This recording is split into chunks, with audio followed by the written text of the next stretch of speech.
All right, good morning, everyone. We've got people coming on. I just had a grower contact me, say he was having some difficulty logging in. Um, so I don't know, I might have sent the link out wrong, but what we're planning to do today is we're going to record this session. I know it's a mighty pretty day with the sun shining and the fields are still wet. But we're going to record it so that anybody that would like to watch it, we can send it out later. Good morning. My name's Norman Harrell. I'm the County Extension Director in Wilson County, and Bryant Spivey, the County Extension Director in Johnston County.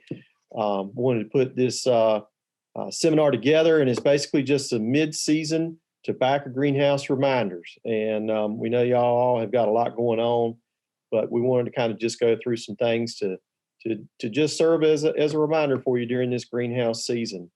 This will be informal. If you have a question when we're going through, please drop it in the chat. Or you can even, if you have a question, just reach out and unmute yourself and ask us. So we'll be glad to do that.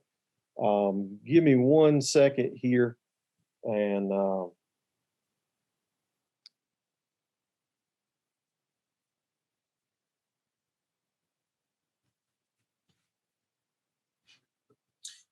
when you're starting these meetings, and sometimes there's a problem with the link. You get phone calls. That's probably what Norman's got, and he's trying to help someone get on.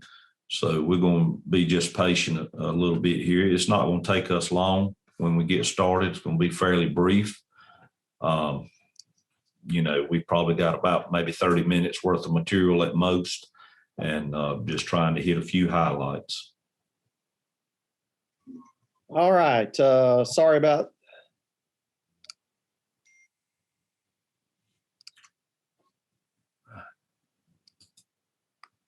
All right. Can you hear me okay? Bryant, I'm going to share my screen again. All right. How about give me a thumbs up if you can see that? Perfect. All right. Okay. Wanted to just start out with some things you might be seeing in the greenhouse coming up in the near future. And we're going to start out with cold injury, or I even like to call it temperature injury.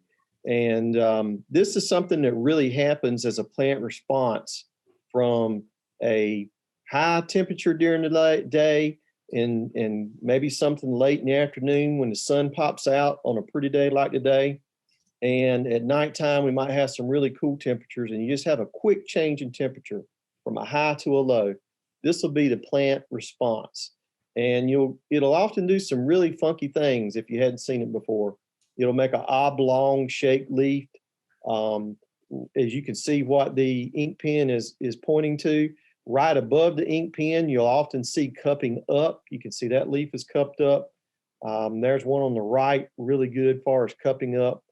And you'll typically see these anywhere from when the plants are about the size of a quarter all the way through clipping. You'll also see, you can see right down here at the bottom, you can see a little bit of yellowing in the bud. That is also a very common symptom, is a yellow bud. The good news is this is just a transitional thing. The new leaves coming out will be normal. These odd shaped leaves will always be odd shaped, but they won't be plants, usable leaves. They're going to be shaded out and probably dry off well before we get into transplanting. But just be aware of cold injury, and that is just a quick transitional thing the plants can go through if it happens.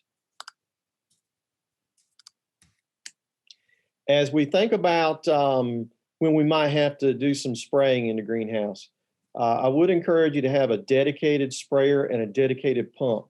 I would say both Bryant and I have both seen contamination of greenhouses or sprayers, and it's caused injury to the plants.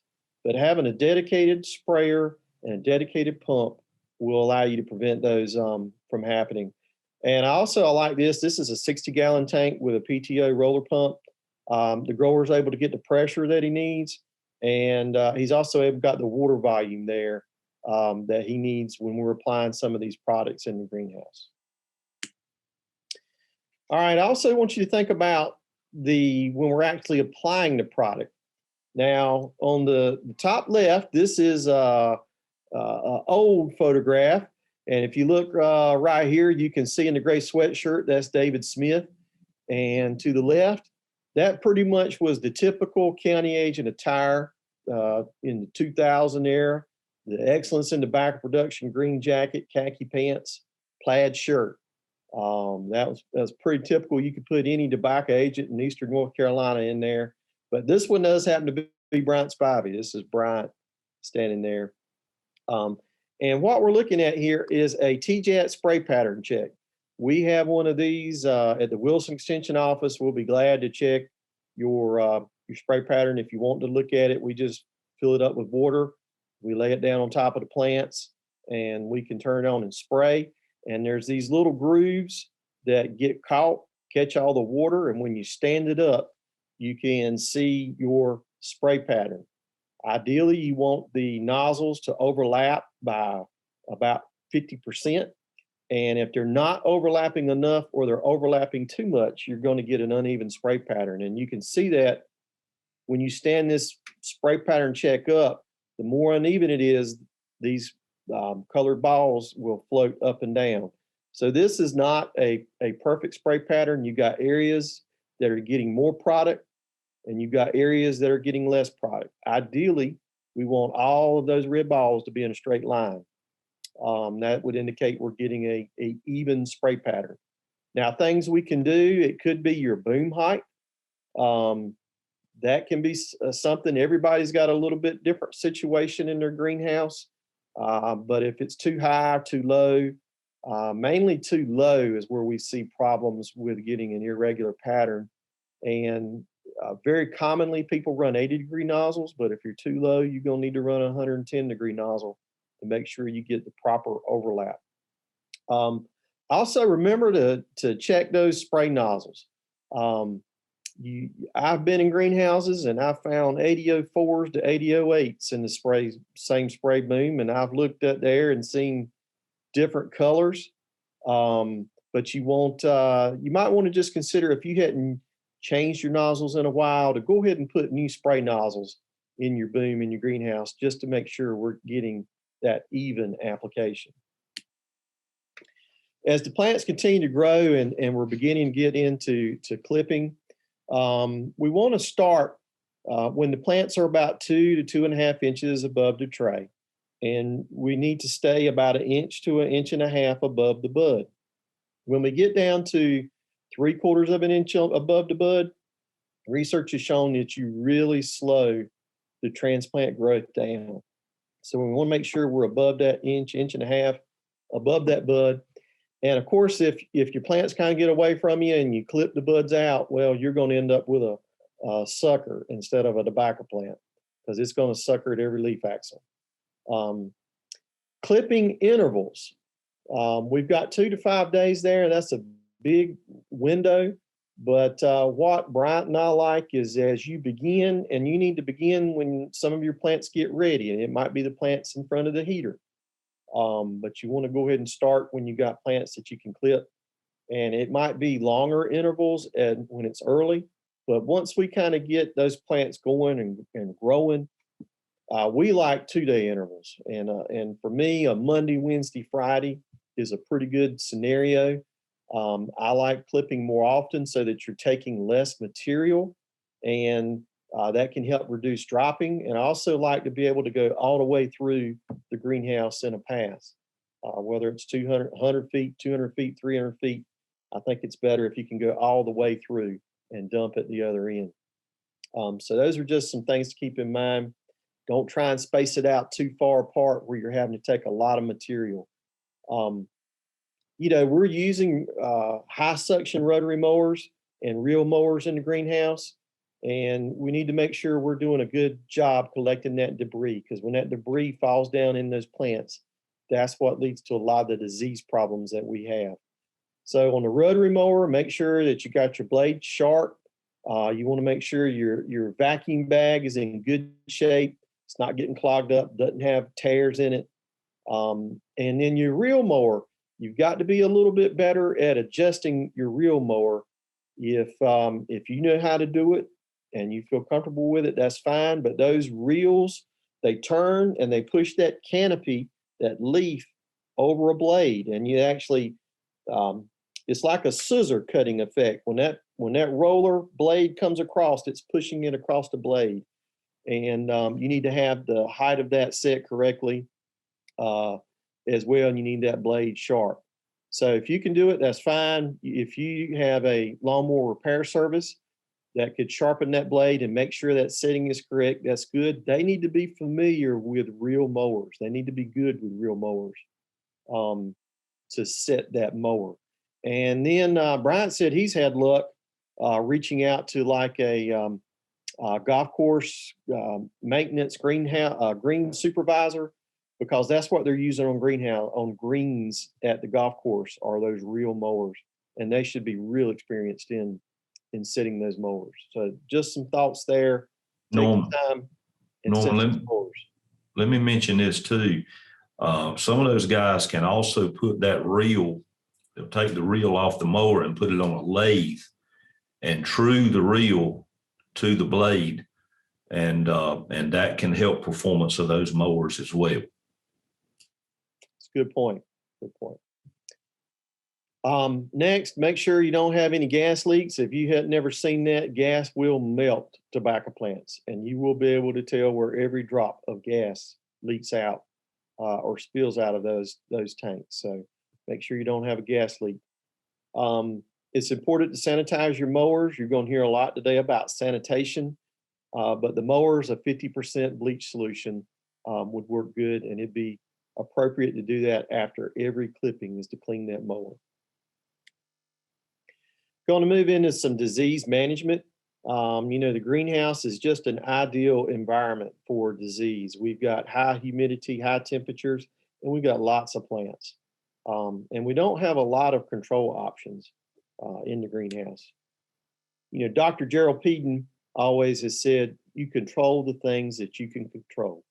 And one of the things that we can do is manage our sanitation in the greenhouse. Work to keep your greenhouses clean. You want to, not let those greenhouses grow up completely after you get the plants out or before, but you want to work and help keep them clean, and that'll help with a lot of problems. We talked about the importance of the proper clipping height and sanitizing your mowers, but also clipping regularly will help reduce droppings in the plant, in those trays. And as a reminder, don't use tobacco products in the greenhouse, and this is all about TMV prevention. If you get tobacco mosaic virus in the greenhouse, the only recommendations we have, if you're using polystyrene trays, is to throw away all your trays and start over, or to plant a TMV resistant variety. And there's not a lot of TMV resistant varieties to pick from. I think it is important that you identify what trays, if you have multiple greenhouses, if you can have traceability of that tray back to each greenhouse. If you happen to have a TMV problem in one greenhouse, that would allow you to only have to dispose of one greenhouse worth of trays as opposed to possibly all your trays.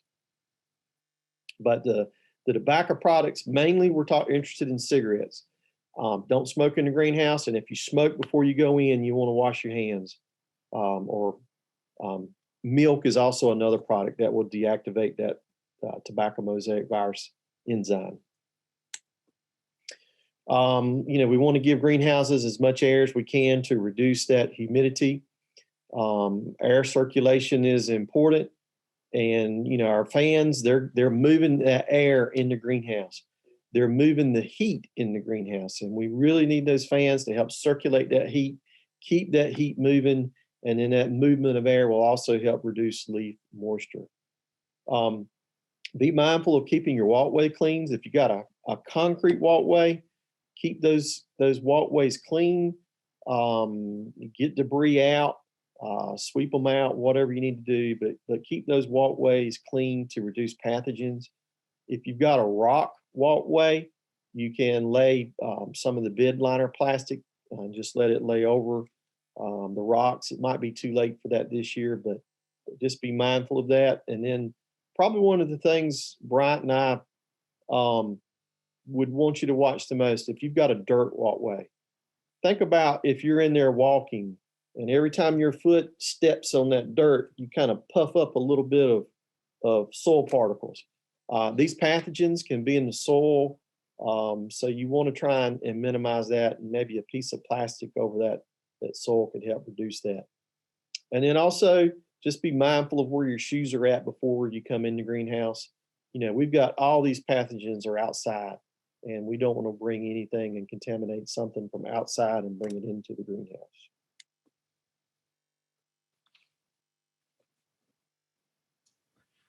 Okay, Norman's kind of give us an overview for starting out, and now we're going to kind of focus at some of the individual disease problems that you might begin to see this time of the year. One of those first ones, and typically the earliest pathogen problem that we will see in the greenhouse each year is damping off caused by Rhizoctonia. And you have a couple of great images here that show kind of the span of symptoms that you will see with Rhizoctonia. If you look at the small inset image and that plant right in the center of that image, that almost appears as if it is dying from the stem outward along those petioles of those leaves.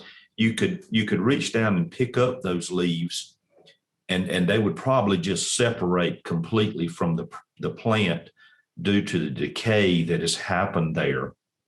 And even those plants that are around that area are also being affected. And many times you can pick those up and they would just completely separate from the root system where that pathogen, that fungus has girdled that stem of that plant. In the larger image, you can focus in on the stem of that plant, how dark and decayed that it is. And that's what you get with Rhizoctonia, just a girdling of the stem, mostly right at the soil surface. And also, if you look very closely at that picture, even at the base of that stem, you can see some very fine little white, cottony, well, maybe not cottony, but thread-like look. And as if you look at some of the other leaves, like Norman is pointing at there, you can see that mycelial growth, and those leaves will almost mat to the tray level. And when if they're in the smaller plants, if you were to pick that leaf up, you would see those little threads of mycelia more or less break as you pick that leaf up. So that's very strong symptoms of Rhizoctonia here. And it's pretty easy to diagnose once you get used to looking at it. And you really need to be watching for this early and try to catch it. And if you see any sign like you have in the lower part of that slide, certainly give me or Norman a call and let's get it positively identified and talk about some treatment options. Okay, another major disease problem for us in the tobacco greenhouse. We don't necessarily see any of these problems in all greenhouses, but certainly these are commonplace. Pythium root rot is a common problem that we see. Typically, we'll see this a little later in the growing season after they've been clipped several times. And you see these plants have been clipped several times here in this image. The plant on the left, if you look at the lower part of the roots that would be in the water, you see they're quite healthy and white. You don't see any issues or problems there, or I don't. But when you look at that plant on the right, especially those roots that are down in the water, they are brown and they almost don't have a good structure to them. You'll see they look kind of like they're stuck together there.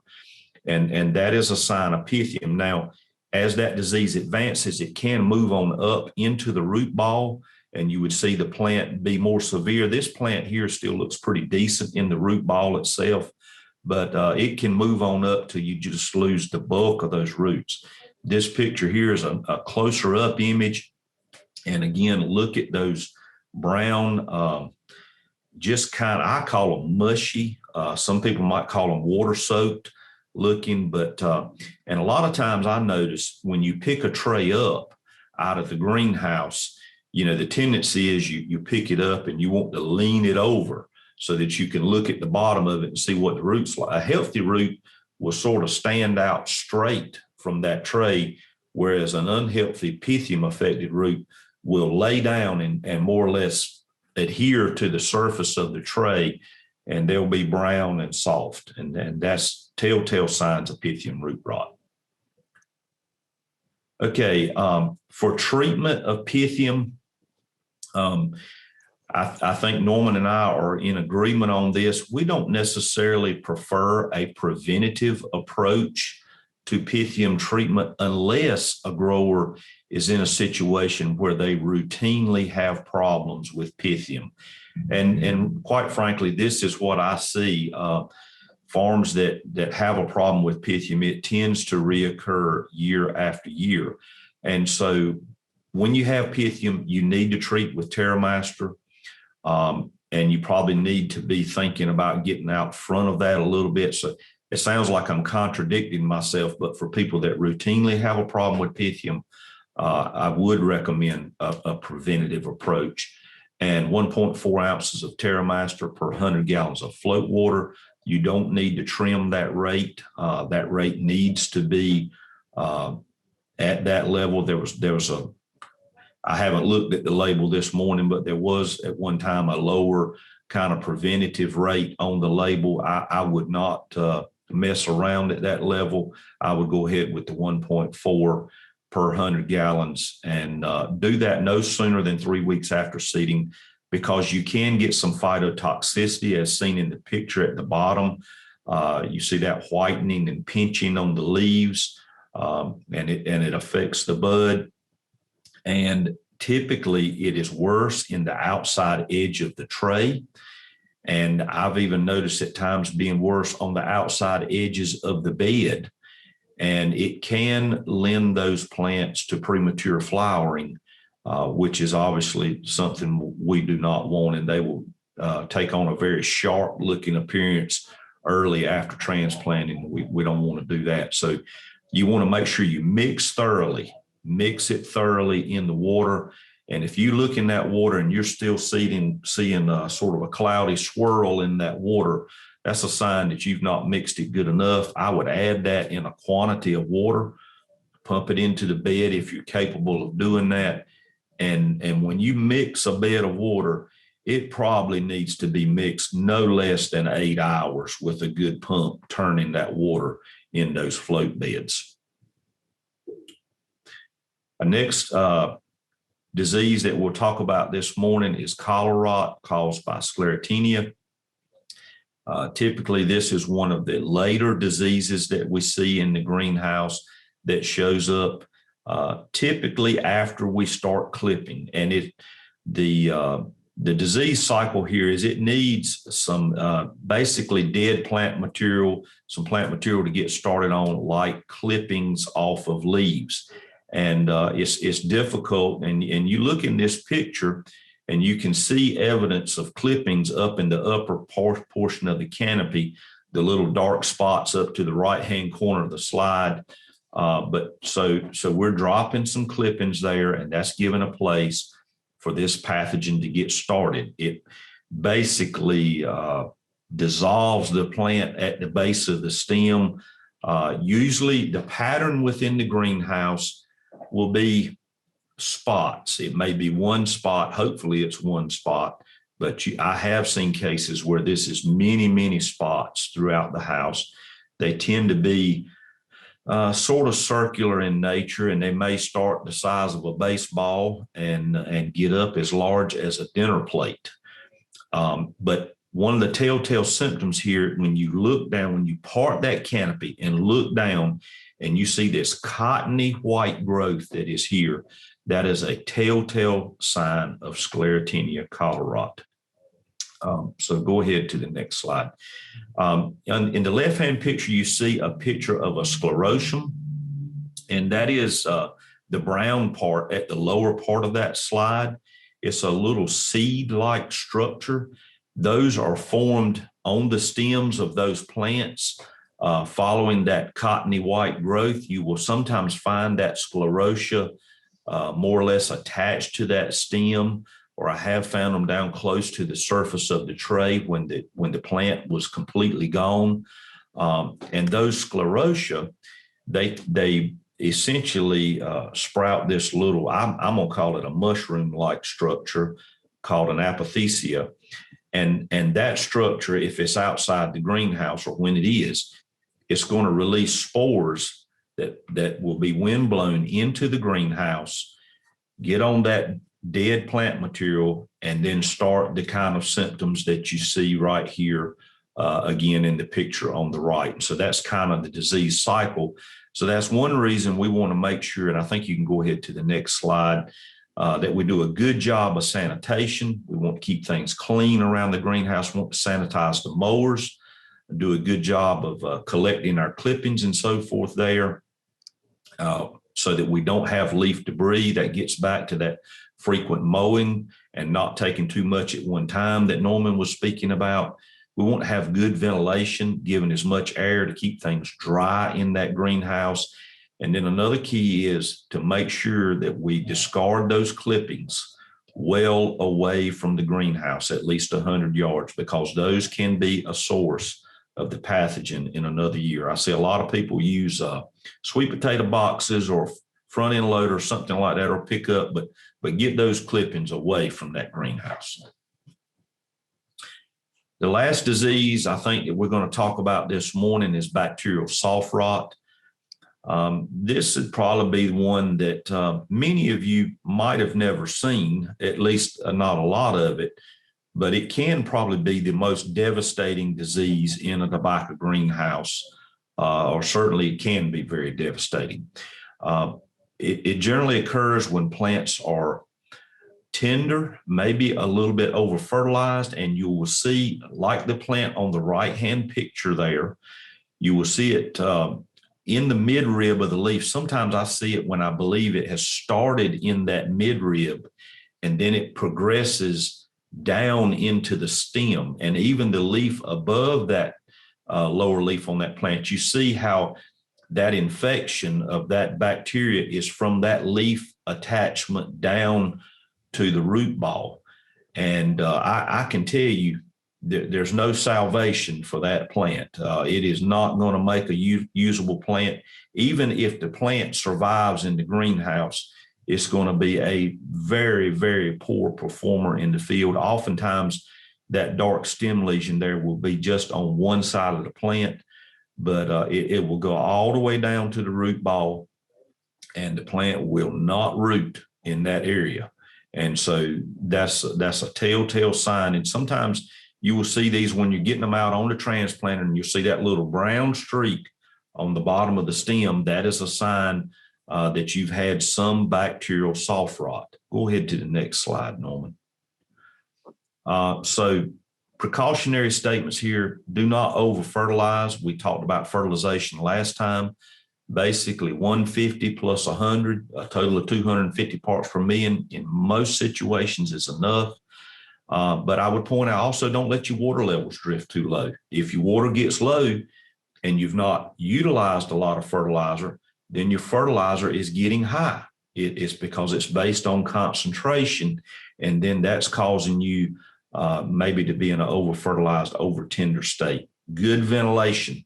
A lot of times we'll see this after a period when we get a lot of cloudy, cool weather, and folks are trying to keep the greenhouse warm. You won't see it when plants are small. This will be after clipping begins, but plants are getting close to going to the field, but give as much air as possible.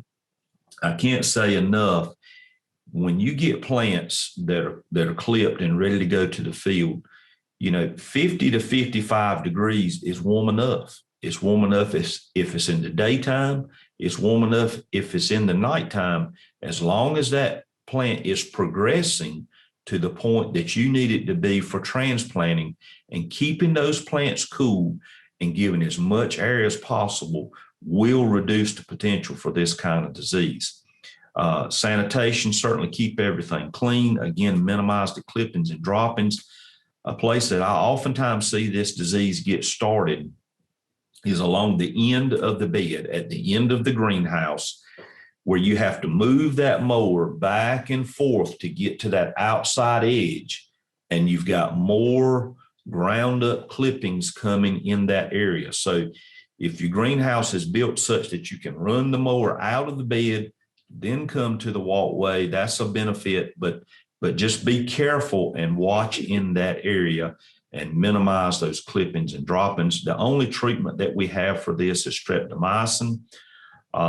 There are some different brands out there, but bactericide, that's a bactericide at 200 parts per million. Certainly, if you run into this problem, let me or Norman take a look at it. Let's get it positively identified. This is not going to be a great control, but it will help some. But it will not be any more control than the ventilation and making sure fertilization is right. You kind of have to throw the book at this thing when you get it and do all those things right to rectify the situation. Go ahead. Maybe I'll add one thing about bacterial soft rot, Bryant, is a lot of the, particularly the collar rot that Bryant mentioned earlier, it's often those plants are going to die in clumps. The bacterial soft rot can sneak up on you sometimes because they won't necessarily die in clumps. It can just be all intermingled in the plant. So that's one to really keep an eye out on. And I think that that brings us to where we were hoping to be this morning. Are there any questions that we've stimulated or other comments or ideas that y'all would like to talk about?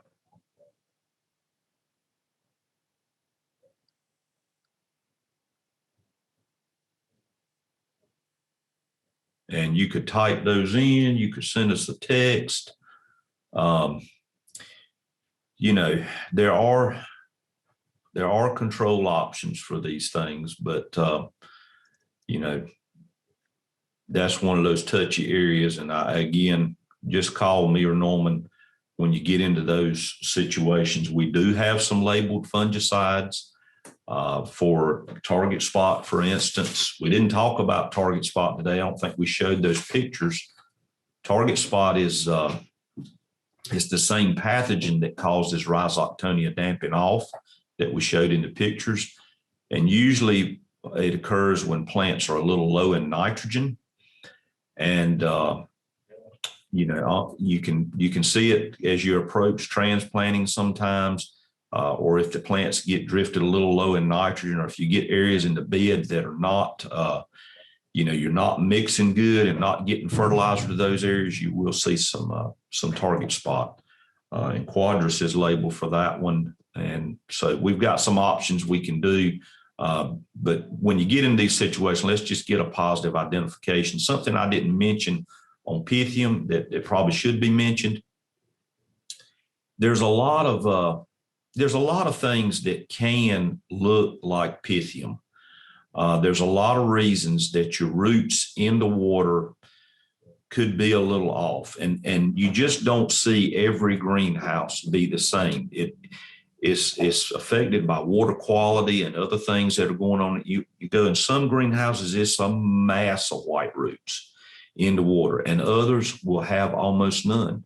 We have some wells in Johnston County that people are using that have very low pH levels. They're less than 4 actually in some times. And when you put fertilizer in there, it drops that pH even further oftentimes. It'll drive it down. And that's really not a good environment for roots. So if you see those situations, don't necessarily assume that it's Pythium.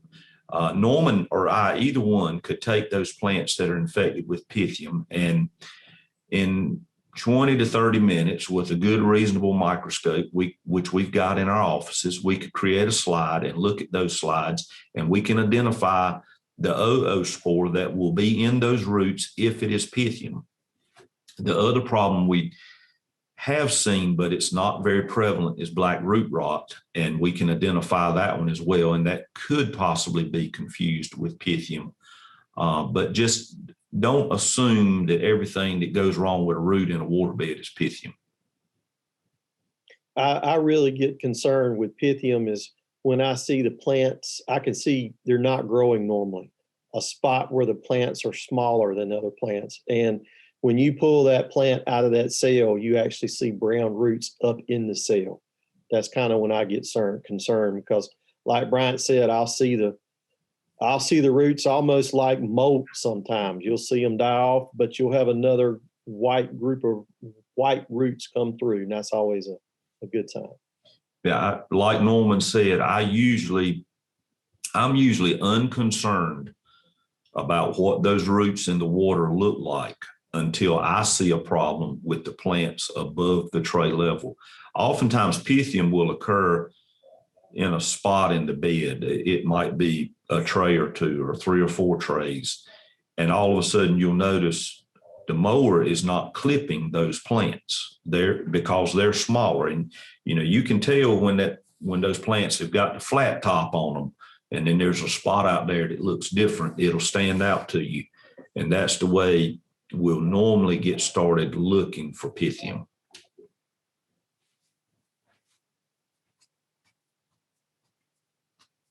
Any questions? Any comments?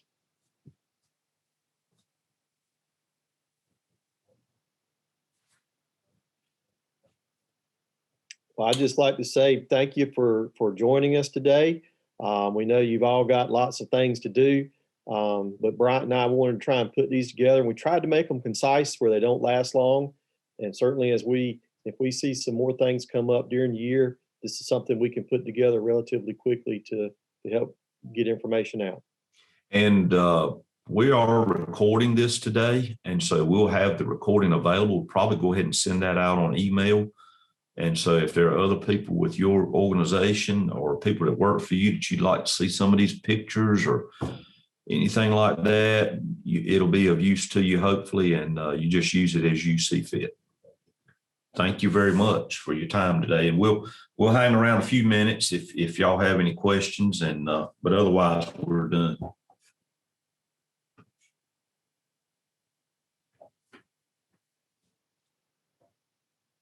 Bryant or Norman, can you guys talk for just a minute about, it's kind of a vague question or comment, but like if you were going to do an over-the-top application with Quadri